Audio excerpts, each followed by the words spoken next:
거룩한 예배로 나오신 성도님들을 주님의 이름으로 환영합니다.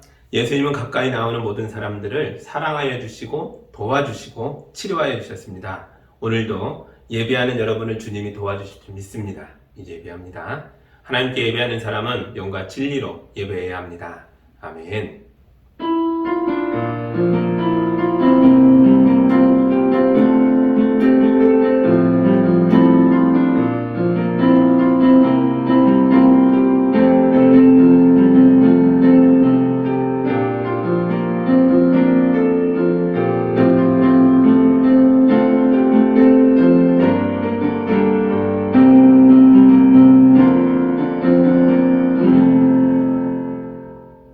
사랑의 하나님 아버지, 생명의 복과 근원이 되셔서 우리를 구원으로 인도하여 주셔서 감사합니다.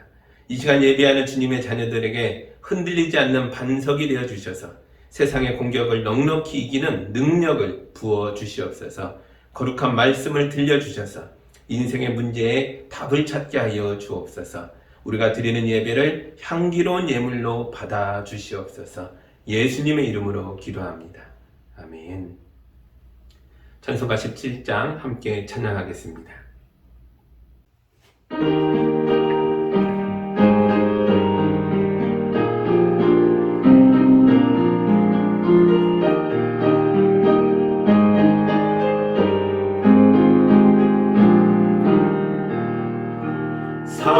사랑의 하나님 이곳에 계시니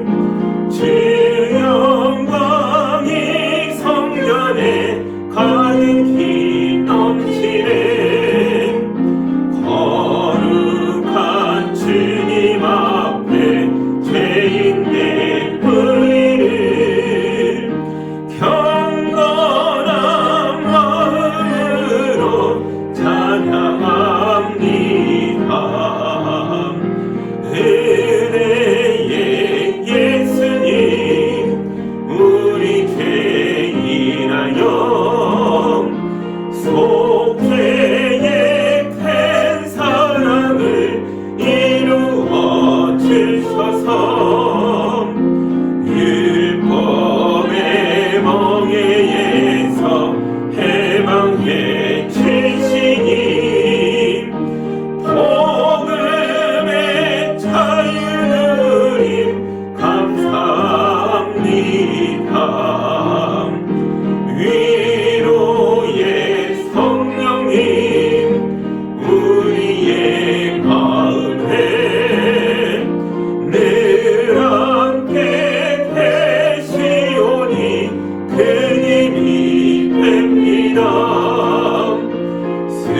슬픔도 두려움도 넉넉히 이기니 이 세상 끝날까지 함께 하소서.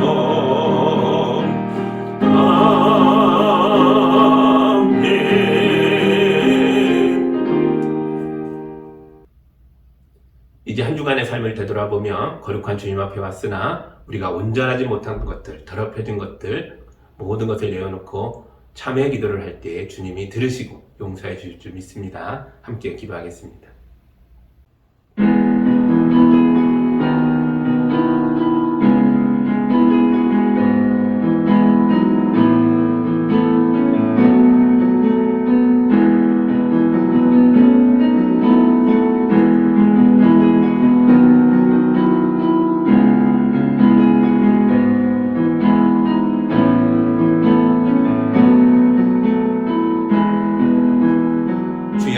우리를 구원하기 위하여 십자가에서 죽으셨건만 정작 우리는 구원이 공짜인 줄만 알고 주님의 은혜를 망각한 채 감사할 줄 모르는 삶을 살다가 왔습니다.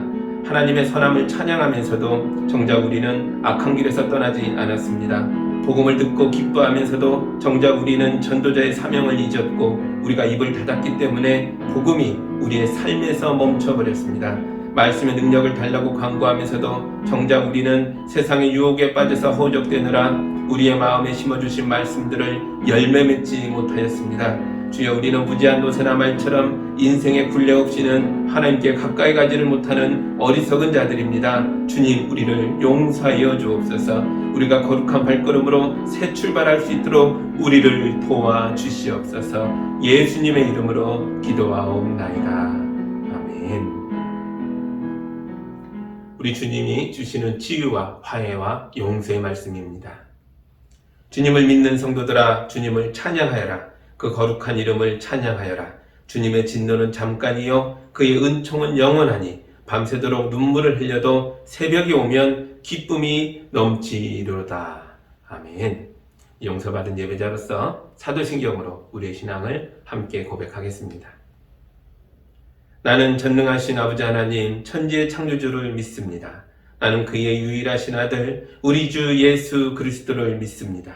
그는 성령으로 잉태되어 동정녀 마리아에게서 나시고 본디오 빌라도에게 고난을 받아 십자가에 못 박혀 죽으시고 장사된 지 사흘 만에 죽은 자 가운데서 다시 살아나셨으며 하늘에 오르시어 전능하신 아버지 하나님 우편에 앉아 계시다가 거기로부터 살아있는 자와 죽은 자를 심판하러 오십니다. 나는 성령을 믿으며 거룩한 공교회와 성도의 교제와 죄를 용서받는 것과 몸의 부활과 영생을 믿습니다.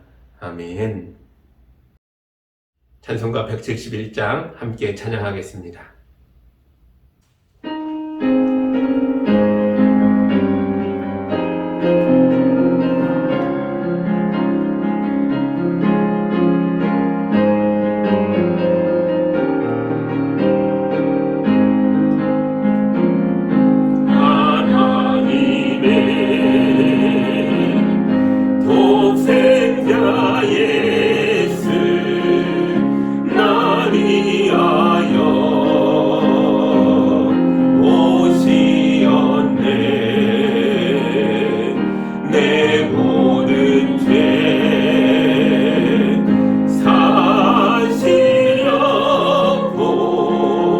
십자가 지셨으나 다시 사셨네. 살아계신 주 나의 참된 소망 두려움이 사라지네. 사랑의 주를 갈 길 인도하니 내 모든 삶의 기쁨 늘 충만하네. 주 안에서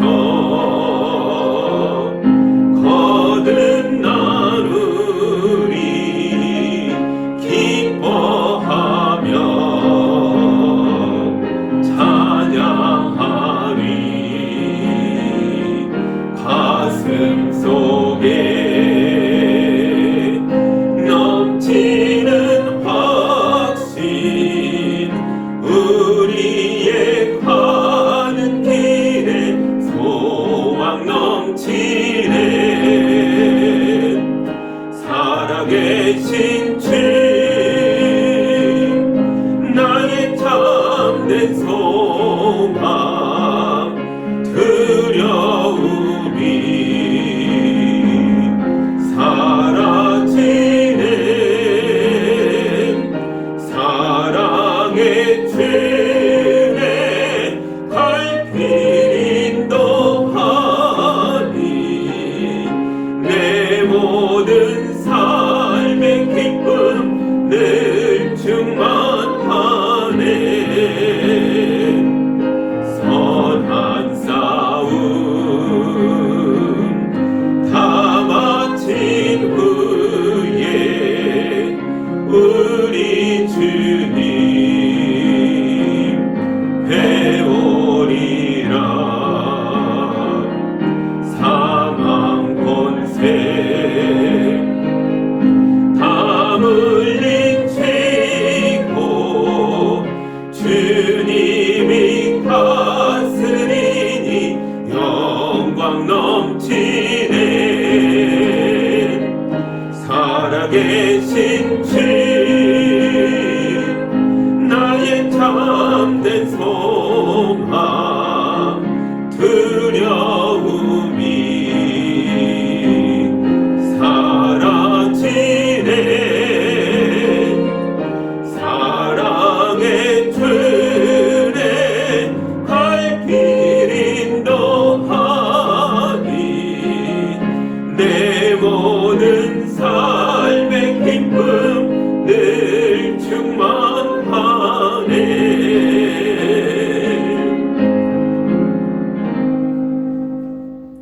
함께 기도합니다.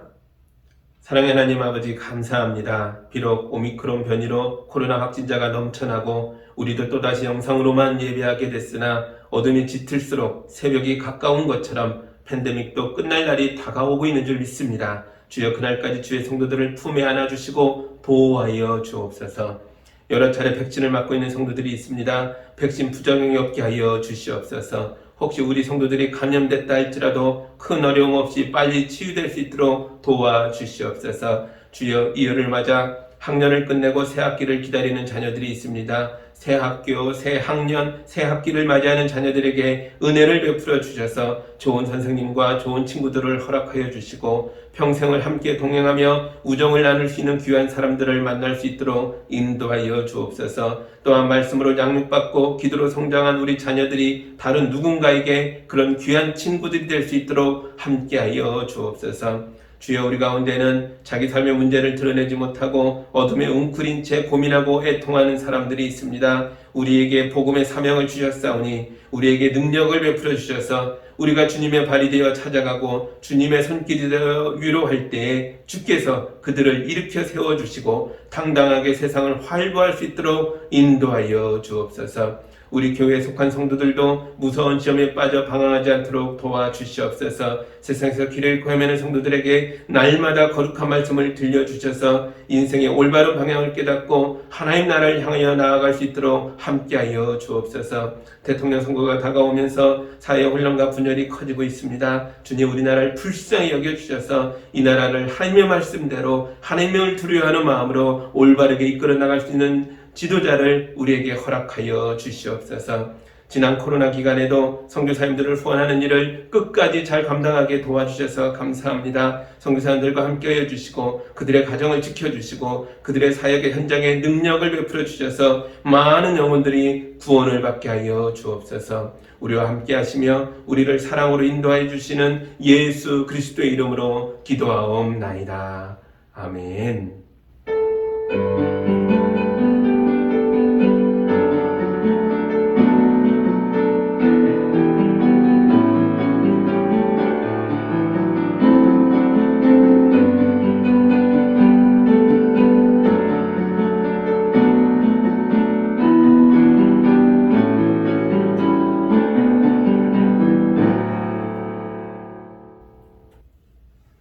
우리에게 주시는 하나님의 말씀입니다. 출애굽기 3장 7절에서 12절까지의 말씀을 보겠습니다. 하나님의 말씀을 봉독할 때에 여러분도 함께 보시기 바랍니다. 주님께서 다시 말씀하셨다. 나는 이집트에 있는 나의 백성이 고통받는 것을 똑똑히 보았고 또 악압 때문에 괴로워서 부르짖는 소리를 들었다. 그러므로 나는 그들의 고난을 분명히 안다. 이제 내가 내려가서 이집트 사람의 손아귀에서 그들을 구하여 이 땅으로부터 저 아름답고 넓은 땅, 젖과 꿀이 흐르는 땅, 곧 가나안 사람과 헷 사람과 아모리 사람과 브리스 사람과 히윗 사람과 여부스 사람이 사는 곳으로 데려가려고 한다. 지금도 이스라엘 자손이 부르짖는 소리가 나에게 들린다. 이집트 사람들이 그들을 학대하는 것도 보인다. 이제 나는 너를 바로에게 보내어 나의 백성 이스라엘 자손을 이집트에서 이끌어내게 하겠다. 모세가 하나님께 아뢰었다. 제가 무엇이라고 감히 바로에게 가서 이스라엘 자손을 이집트에서 이끌어내겠습니까? 하나님이 대답하셨다. 내가 너와 함께 있겠다. 네가 이 백성을 이집트에서 이끌어낸 다음에 너희가 이 산 위에서 하나님을 예배하게 될 때에 그것이 바로 내가 너를 보냈다는 증표가 될 것이다. 아멘. 잠깐 기도합니다.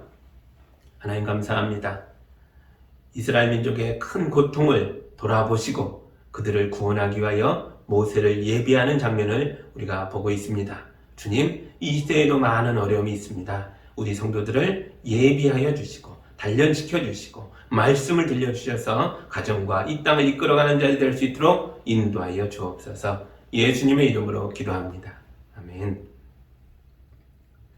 지난주에 우리는 떨기나무에 임하신 하나님을 보았습니다. 떨기나무는 광야에서 가장 흔한 나무 중에 한 종류이죠. 수많은 나무들 중에서 왜 하필 이 나무인지는 모르겠지만 하나님이 이 작고 메마른 나무에 임하셔서 이 나무가 불꽃 속에서도 타지 않게 하셨습니다. 호렙산도 그렇죠. 호렙산이란 폐허라는 뜻을 가지고 있다고 말씀드렸습니다. 왜 하필 호렙산인지는 모르겠지만 하나님은 이 붉고 황량한 바위산에 임하셔서 이 산을 하나님의 산이 되게 하셨습니다. 그리고 이번에는 사람입니다. 하나님은 양떼를 돌보며 청춘을 다 보내버린 80세 노인에게 오셨습니다.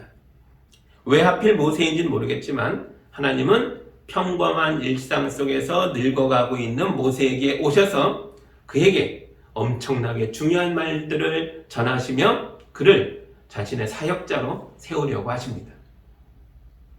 하나님께서 평범한 나무를 하나님의 나무가 되게 하시고 황량한 바위산을 하나님의 산으로 만드시고 힘이 빠진 노인을 하나님의 능력을 행하는 사람으로 삼으셨다면 다른 것들도 그렇게 할 수 있지 않겠습니까?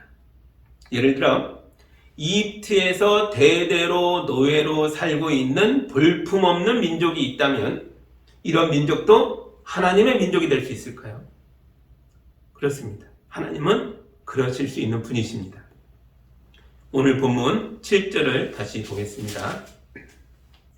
주님께서 다시 말씀하셨다. 나는 이집트에 있는 나의 백성이 고통받는 것을 똑똑히 보았고 또 억압 때문에 괴로워서 부르짖는 소리를 들었다. 그러므로 나는 그들의 고난을 분명히 안다. 아멘. 하나님은 이집트에서 고통받고 있는 시브리 민족을 향해서 나의 백성이라고 부르십니다.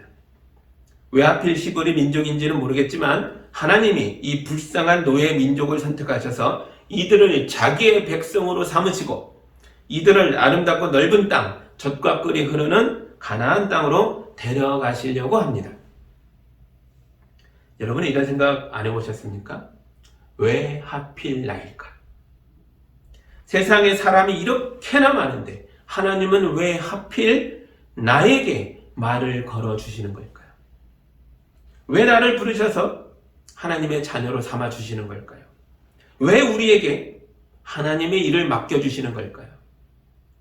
평범한 내가 하나님의 자녀가 되고 하나님의 백성이 되어 하나님의 일을 하고 있다는 게 우리는 이 사실을 어떻게 받아들여야 할까요? 예전에 가정의 위기를 겪고 있는 한 남자를 만난 적이 있습니다.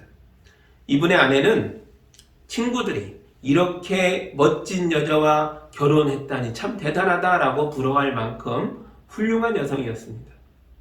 그러나 이 남자는 친구들이 자기를 부러워해 줄 때마다 마음에 고통이 느껴졌다는 거죠. 왜냐하면 이렇게 멋진 여자가 왜 자기처럼 평범한 사람과 결혼하고 살고 있는가? 이게 이해가 안 된 거죠. 이 훌륭한 여성이 왜 나를 이렇게 사랑해주고 아껴주고 함께하고 있는지 그 이유를 알 수가 없었습니다. 자격지심에 빠진 거죠. 그래서 이 남자는 아내를 의심하기 시작합니다. 무슨 다른 이유가 있는 거 아닐까? 점점 더 아내를 추궁하고 아내에게 짜증을 내고 아내를 괴롭힙니다. 그래서 이들의 결혼 생활이 점점 더 불행해지고 있었습니다. 제가 그분에게 그랬습니다. 아내를 사랑하지 않으십니까? 사랑한다고 하더라고요. 그 사랑에 무슨 이유가 필요합니까? 이 여자가 내 아내인 것에 대해서 이 사람이 나를 사랑해주고 있는 것에 대해서 그냥 좋아하십시오. 아내에게 고마워하십시오. 아내의 존재를 있는 그대로 기뻐하시기 바랍니다. 제가 그렇게 말씀드렸습니다. 여러분도 자기의 부족함을 묵상하느라고 사랑해도 모자랄 시간을 낭비하면 안 됩니다. 아내가 또는 남편이 나와 함께 살아주는 것에 대해서 고마워하십시오. 그리고 내 배우자를 세상의 그 누구와도 비교하지 말고 내 배우자의 지금 모습 그대로를 기뻐하십시오. 부부가 서로의 존재 자체를 기뻐하고 사랑해야 행복한 부부 생활을 할 수 있습니다. 부모와 자식의 관계도 그렇습니다. 저도 아이들에게 화를 낼 때가 있고 아이들도 제게 신경질을 부릴 때가 있습니다. 그런데 그런 모습이 오래가지 않습니다. 싸우고 나서도 아이들이 금방 돌아와서 제 무릎을 베고 눕기도 합니다. 아빠가 자기들의 존재 자체를 기뻐하고 좋아한다는 것을 아이들이 아는 겁니다. 이거 어떻게 알죠? 제가 말해주었기 때문입니다. 아빠는 너희를 보는 것만으로도 행복하다. 너희 존재 자체만으로도 난 기쁘다. 이런 말을 여러 번 해주었습니다. 그래서 아이들이 저와 싸운 뒤에도 다시 와서 제 무릎을 베고 누울 수 있는 겁니다. 여러분도 자기 자녀들에게 나는 너희가 있어서 행복하다 말씀해 주시기 바랍니다. 부모가 아이들의 존재 자체를 기뻐해줘야 사람들의 기를 죽이는 이 험한 세상에서도 우리 아이들이 자존감이 높은 사람으로 살아갈 수 있습니다. 하나님도 우리를 이렇게 대해주십니다. 하나님은 시브리 민족을 사랑하겠다고 결정하셨습니다. 그리고 그 사랑을 아주 구체적으로 말씀하십니다. 그래서 7절에 나오는 하나님의 사랑이 모두 동사로 표현되어 있는 겁니다. 제가 7절을 다시 읽어드립니다. 주님께서 다시 말씀하셨다. 나는 이집트에 있는 나의 백성이 고통받는 것을 똑똑히 보았고 또 억압 때문에 괴로워서 부르짖는 소리를 들었다. 그러므로 나는 그들의 고난을 분명히 안다. 아멘. 하나님은 자기 백성을 보셨고 들으셨고 보았습니다. 그리고 그들을 알았습니다. 그런데 우리말 번역이 원문보다 좀 약합니다. 사실 원문에서는 하나님이 그냥 보신 게 아니고 보고 또 보았다. 이렇게 두 번 반복해서 나오거든요. 똑똑히 보았다라고 번역한 우리말보다 보고 또 보았다.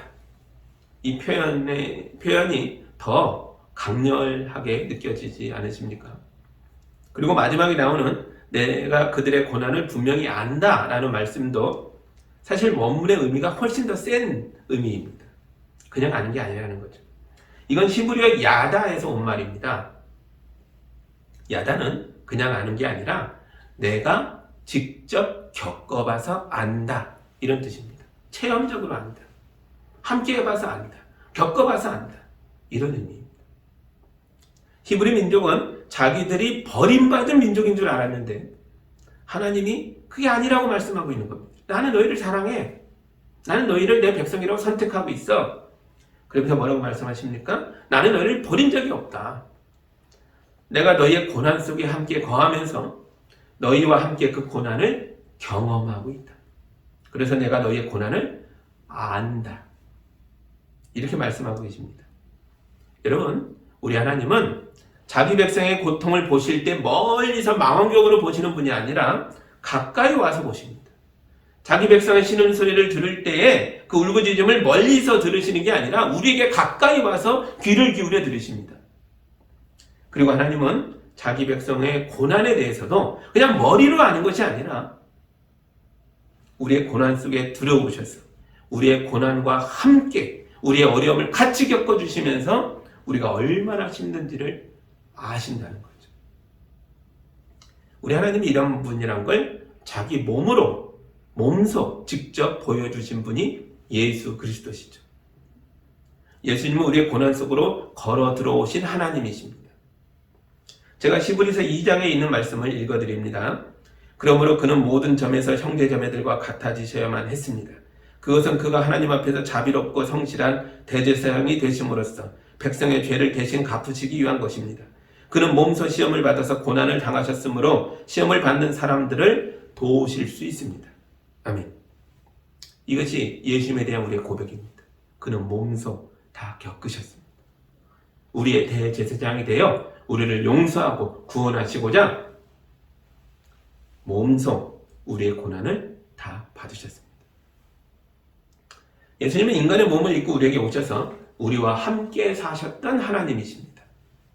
그래서 예수님은 우리의 배고픔을 잘 아시죠. 예수님도 너무 배가 고파서 제자들과 함께 길을 가다가 미리삭을 따서 손으로 비벼서 그 나다를 훑어 드셨습니다. 예수님은 우리의 피곤함을 잘 아십니다. 예수님도 너무 피곤해서 흔들리는 뱃전을 베고 누워 폭풍 치는 그 바다 한가운데서도 잠드셨습니다. 예수님은 우리의 외로움도 잘 아십니다. 예수님이 십자가에서 죽을 때 그는 이 세상의 모든 사람들에게 버림을 받았으니까요. 하나님의 아들이 왜 인간의 몸으로 세상에 오셔서 우리의 이런 끔찍한 인간 세상을 체험하고 계시는 겁니까? 관광 오신 겁니까? 놀러 오신 겁니까? 아니죠. 사랑하는 사람들을 구원하려고 오신 것입니다. 예수님은 여러분을 사랑한다는 하나님의 말씀을, 여러분을 구원하겠다는 하나님의 약속을 자기의 삶으로 보여주고 증명하셨습니다. 하나님이 나를 사랑하시고 나를 좋아한다고? 그걸 내가 어떻게 알아? 이런 생각이 드는 분들은 예수님의 십자가를 생각하시기 바랍니다. 그러면 여러분도 알 수 있습니다. 제가 히브리서 12장에 나오는 말씀을 읽어드리겠습니다. 믿음의 창시자요 완성자이신 예수를 바라봅시다. 자기에 대한 죄인들의 이러한 반항을 참아내신 분을 생각하십시오. 그리하면 여러분은 낙심하여 지치는 일이 없을 것입니다. 아멘. 예수님을 바라보십시오. 십자가를 쳐다보십시오. 그러면 여러분은 깨닫게 됩니다. 하나님의 사랑을 알게 되고 낙심하여 지치는 일이 없게 될 것입니다. 그러나 선택받은 삶을 산다는 게 마냥 기쁘고 행복한 것만은 아닙니다. 왜냐하면 선택받은 자로서 감당해야 할 일들이 생겨나거든요. 하나님이 나를 선택하셨습니다. 나를 구원하셨습니다. 예수님이 나를 위해 십자가에서 죽으셨습니다. 너무 기쁘고 감사한 일이죠. 그런데 그 일로 인하여 하나님의 선택을 받은 자가 되어 구원받은 자가 되었을 때 우리가 해야 할 일들이 생겨난다는 거죠. 우린 이걸 사명이라고 부릅니다. 호렙산에 많은 떨기나무들이 있었지만 그 중에 한 나무에 하나님께서 임하셨습니다. 한 나무만 선택받은 거죠. 이 나무가 왜 하필 나일까?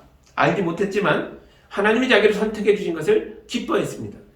그러나 그 결과가 무엇입니까? 그의 몸에 불이 붙는 것이었죠. 물론 은혜의 불이기 때문에 나무가 타진 않았습니다. 그러나 이건 자연스러운 모습은 아닙니다. 나무의 본질과는 다른 거죠. 떨기나무는 평범한 나무처럼 서 있지 못하고 자기 자신에게 자기 자신보다 더 위대한 무엇인가가 되어서 서 있어야 했습니다. 만약 떨기나무에게 생각할 수 있는 의식이 있었다면 불이 붙은 채로 서 있는 자기 모습을 어떤 마음으로 바라봤을까요? 어쩌면 마음이 불안하고 내 본질과 너무 다르니 두려웠겠죠. 어쩌면 다른 나무들이 보기에 부끄럽다는 생각이 들 수도 있습니다. 다만 나무니까 의식이 없어서 몰랐겠죠. 그러나 사람이라면 이런 생각을 하게 됩니다. 모세도 그랬다는 거죠. 모세는 사람이잖아요. 의식이 있고 마음이 있습니다. 그래서 모세는 자기를 선택하신 하나님의 음성을 듣고 그 앞에서 마음의 불안을 느꼈습니다. 그리고 그것을 솔직하게 고백합니다. 10절과 11절입니다. 이제 나는 너를 바로에게 보내어 나의 백성 이스라엘 자손을 이집트에서 이끌어내게 하겠다. 모세가 하나님께 아뢰었다. 제가 무엇이라고 감히 바로에게 가서 이스라엘 자손을 이집트에서 이끌어내겠습니까? 아멘. 하나님께서 모세를 바로에게 보내시겠다고 말씀하시고 너는 가서 바로 앞에 당당하게 서서 나의 말을 선포하고 내 백성을 이끌어내라. 그들과 함께 이 산에 와서 예배해라 말씀하셨는데 그때 모세가 묻습니다. 하나님 왜 하필 나입니까? 왜 내가 가야 합니까? 왜 내가 이 일을 해야 합니까? 지금 모세는 하나님의 부르심을 거절하고 있습니다. 그런데 다른 사람도 아니고 모세가 이 부르심을 거절했다는 건 정말 놀라운 일이죠. 왜냐하면 40년 전에 모세는 내가 바로 그 사람이다 라고 주장했던 사람이니까요. 젊은 모세는 이집트 학문을 다 배웠고 높은 지위와 권력을 가지고 있었고 몸도 튼튼하고 싸움도 아주 잘했죠. 자신만만했던 모세는 히브리 노예들을 해방하기 위하여 이집트 감독관을 쳐서 죽였습니다. 그러나 모세의 기대와 달리 히브리 노예들이 그를 따라주지 않았고 모든 일이 들통나자 모든 사람들에게 버림받은 모습으로 살아남기 위하여 그는 광야로 도망쳐야 했죠. 모세는 광야에 살면서 가족과 양떼를 돌보는 평범한 일상 속에서 천천히 늙어갔습니다. 젊은 날의 꿈도 사라지고 열정도 사라지고 육체의 강인함도 사라졌습니다. 지금의 모세는 늙고 초라한 목자입니다. 피부는 광야 햇빛에 거을려 검었고 옷은 광야의 먼지와 땀으로 범벅이 되어 더럽고 냄새가 났습니다. 이제 너무 촌스러워서 왕을 보기는커녕 이 왕실 근처도 못 갈 겁니다. 모세가 빈 껍질같이 주름진 얼굴을 찡그리며 하나님께 물었습니다. 왜 하필 나입니까? 여러분이 하나님이라면 모세에게 뭐라고 대답하겠습니까? 광야에서 푹푹 썩어서 겸손해졌구나, 마음에 든다, 그러실 겁니까? 물론 모세는 광야에서 40년을 버텨내며 사람이 좀 괜찮아졌습니다. 겸손해졌고 온유해졌습니다. 생명의 소중함도 깨달았습니다. 그러나 하나님은 모세에게 그런 조건들 때문에 내가 너를 선택한다라고 말씀하지 않으셨습니다. 왜 하필 나입니까? 라고 묻는 모세의 질문에 하나님은 이렇게 대답하십니다. 12절을 읽겠습니다. 하나님이 대답하셨다. 내가 너와 함께 있겠다. 네가 이 백성을 이집트에서 이끌어낸 다음에 너희가 이 산 위에서 하나님을 예비하게 될 때 그것이 바로 내가 너를 보냈다는 징표가 될 것이다. 아멘. 왜 하필 나입니까? 묻는 모세에게 하나님이 이렇게 대답하셨습니다. 내가 너와 함께 있겠다. 이 약속이 하나님의 대답입니다. 여러분, 하나님은 위대한 인물을 사명자로 부르시는 게 아니십니다. 하나님이 함께하기 때문에 부족한 사람들이 하나님 손에 붙잡혀서 위대한 일을 행하게 되는 것입니다. 사람이 위대해서 위대한 일을 하는 게 아닙니다. 하나님이 함께 하시기에 하나님의 일을 감당하게 되는 줄 믿습니다. 다윗은 이스라엘 역사에서 가장 위대한 왕이죠. 그러나 하나님이 다윗의 머리에 기름을 부어 그를 이 나라의 왕으로 세워주겠다고 약속하셨을 때의 다윗의 모습은 아주 형편없었습니다. 그때 다윗은 7 형제 중에 가장 나이 어린 막내였습니다. 또 다윗은 들에서 양떼를 돌보고 들에서 먹고 자는 목동의 삶을 살고 있었습니다. 이 연약한 아이가 어떻게 이스라엘 역사에서 가장 위대한 왕이 될 수 있었을까요? 제가 사도행전 13장에 있는 말씀을 읽어드립니다. 그 다음에 하나님께서는 사울을 물리치시고서 다윗을 그들의 왕으로 세우시고 증언하여 말씀하시기를 내가 이새의 아들 다윗을 찾아냈으니 그는 내 마음에 드는 사람이다. 그가 내 뜻을 다 행할 것이다 하셨습니다. 아멘. 여러분, 다윗이 한 일은 하나님께 자기 인생을 내어드린 것뿐입니다. 하나님이 그를 찾아내셨을 때 다윗이 하나님의 부르심에 순종했죠. 다윗이 하나님을 믿고 따랐더니 하나님이 다윗의 인생을 위대하게 만드신 겁니다. 모세가 40년 전에 실패를 떠올리며 하나님 왜 하필 나입니까? 그렇게 묻고 있습니다. 그러나 모세는 이제 깨달아야 합니다. 40년 전에는 하나님 없이 혼자 하려다가 실패했다는 걸요. 예전에 제가 어떤 집사님을 교회학교 교사로 세우려고 권면한 적이 있는데요. 그분이 그럽니다. 목사님, 저는 집에서 살림만 하던 사람입니다. 저는 아이들을 가르칠 자격이 없습니다. 제가 이런저런 말로 설득해봤지만 끝까지 거절을 하시더라고요. 그래서 제가 마지막으로 한 말씀을 더 드렸습니다. 집사님, 그러면 살림 솜씨를 발휘해서 아이들 간식을 만들어주는 간식 선생님이 되어주십시오. 그래서 이분이 그걸 받아들이셨습니다. 떡볶이도 만들어주시고 어묵탕도 끓여주시고 정말 엄청난 것들을 많이 만들어주셨습니다. 매주 잔치자리 같았어요. 그리고 예배를 마치고 모이는 교사 교육 시간에 항상 참석하셨습니다. 그래서 다음 주 공과 공부를 미리 가르치는데 그걸 다 들으시고 1년을 보내셨거든요. 그 후에는 1년 후에는 간지 선생님이 아니라 반을 맡는 선생님이 되셨고 아이들에게 성경을 가르치셨고 그곳에서 기쁨을 누리시고 지금까지도 몇십 년이 지난 지금까지도 교회학교에서 아이들을 섬기고 계십니다. 많은 분들이 하나님의 일을 어렵다고 말합니다. 그런데 하나님이 우리에게 어려운 일을 주는 분이 결코 아니십니다. 예수님이 그런 말씀하셨죠. 너희는 너의 무거운 짐을 나에게 가져오라. 내가 그 짐을 맡아주겠다. 대신 너는 내 짐을 맡으라. 나는 마음이 온유하고 겸손하니 내 멍에를 메고 나에게 배워라. 그리하면 너희는 마음에 쉼을 얻을 것이다. 내 멍에는 편하고 내 짐은 가볍다. 아멘. 여러분, 하나님의 일이 어렵고 힘든 이유는 우리가 하나님 없이 내 힘으로만 하려고 하기 때문입니다. 하나님과 함께 일하십시오. 그러면 많은 것들이 쉬워집니다. 그리고 이 말은 우리가 어떤 일을 해내는 것보다 하나님과 함께 하는 게 더 중요하다는 의미이기도 합니다. 하나님 주신 은혜와 능력으로 삶의 어려움을 다 뚫고 나아가는 여러분이 되기를 주님의 이름으로 축복합니다. 아멘.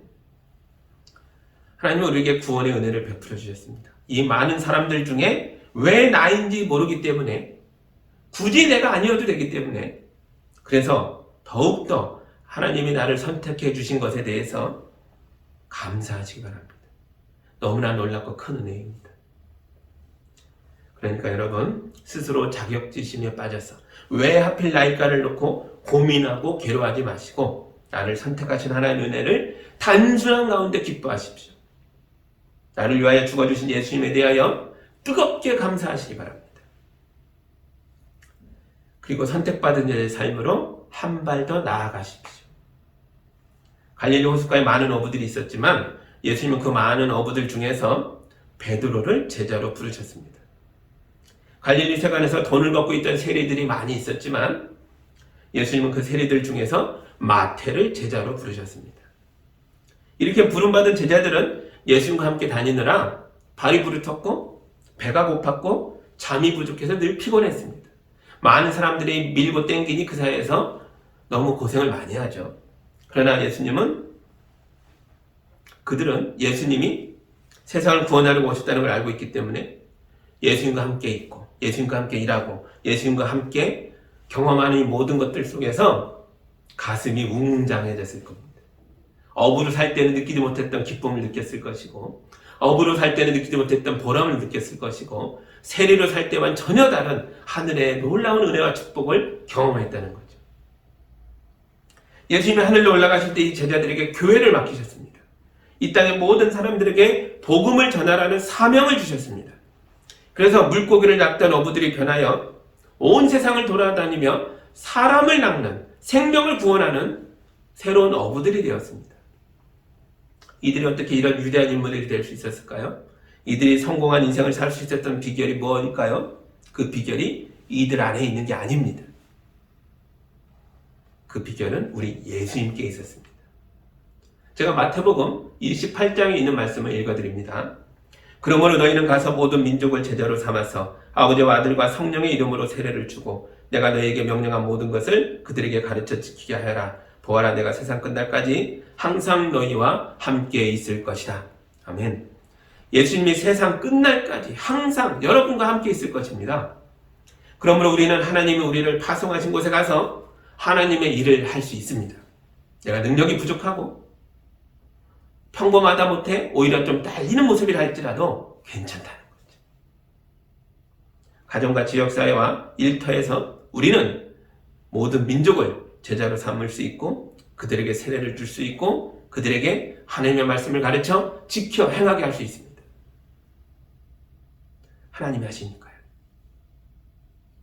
우리가 오직 하나님만을 예배할 때 그래서 우리는 세상의 왕으로부터 벗어날 수 있습니다. 정치적인 억압에서 해방되고 돈의 지배에서도 풀려나서 또 관계의 지옥에서도 벗어나서 참 자유를 누릴 수 있게 됩니다. 하나님 말씀하셨잖아요. 모세에게 바로 왕에 가서 선포해라. 내 백성이 이 산에서 예배하게 될 것이다. 여러분을 묶고 있는 모든 억압이 사라지게 되기를 예수님의 이름으로 선포합니다.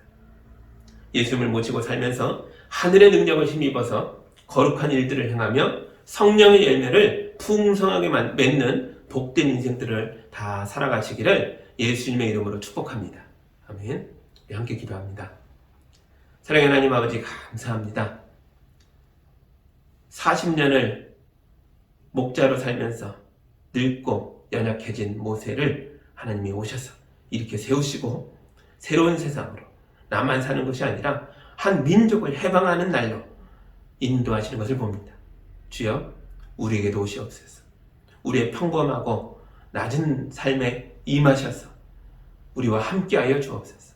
우리도 일어나 예수의 이름으로 가정과 세상으로 나아가 복음을 전할 때에 하나님의 역사가 나타나게 해주시고 생명의 구원의 역사가 나타나게 해주시고 우리 가족과 이웃이 변화되어 말씀을 듣고 깨달으며 행하는 자들이 될 수 있도록 도와주시옵소서. 이 놀랍고 축복스러운 은혜의 일들에 우리 성도들을 사용하여 주옵소서. 예수님의 이름으로 기도하옵나이다. 아멘.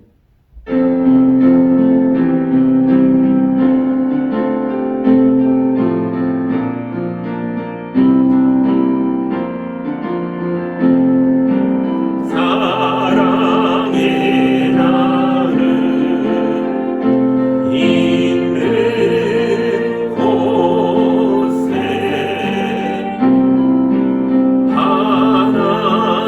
하나님께서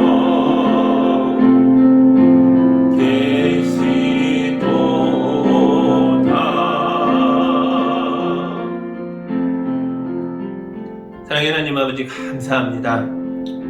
우리 성도들 주님의 은혜 가운데 살고 있습니다. 주님을 모시고 기쁨으로 살아가고 있습니다. 우리의 연약함이 변하여 하늘의 능력이 되게 하여 주셔서 이 땅을 살아갈 때에 우리 성도들의 삶을 통해 많은 생명들을 구원받도록 도와주시옵소서.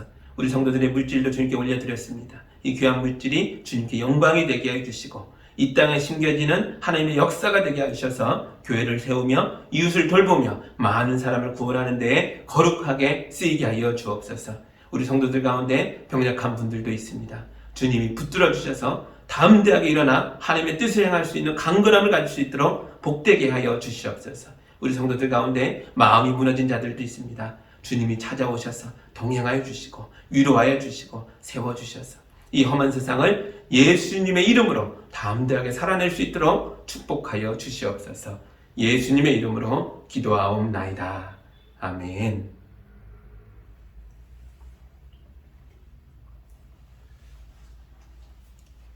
오미크론 변이가 많은 사람들에게 전파되고 있어서 그 어느 때보다도 확진자가 늘어나고 있습니다.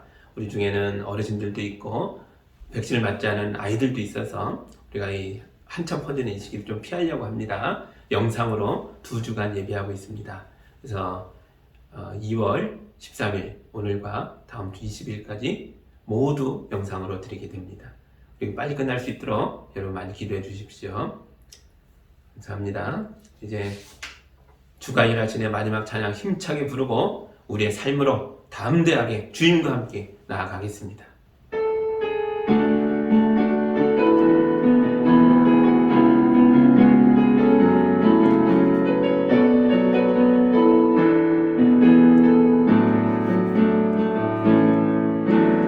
편의점으로 갈 때 인들에서 걸을 때 그때가 하나님의 때 내 힘으로 안 될 때 빈손으로 걸을 때 내가 고백해 여호와 이래 주가 일하시네 주가 일하시네 주께 아끼지 않는 자에게 주가 일하시네 주가 일하시네 신뢰하며 걷는 자에게 우리 모인 이곳에 주님 함께 계시네 누리네 아버지 은혜 적은 떡과 물고기 내 모든 걸 드릴 때 모두 고백해 여호와 이래 주가 일하시네 주가 일하시네 주께 아끼지 않는 자에게 주가 일하시네 주가 일하시네 신뢰하며 걷는 자에게 주가 일하시네 주가 일하시네 주께 아끼지 않는 자에게 주가 일하시네 주가 일하시네 신뢰하며 걷는 자에게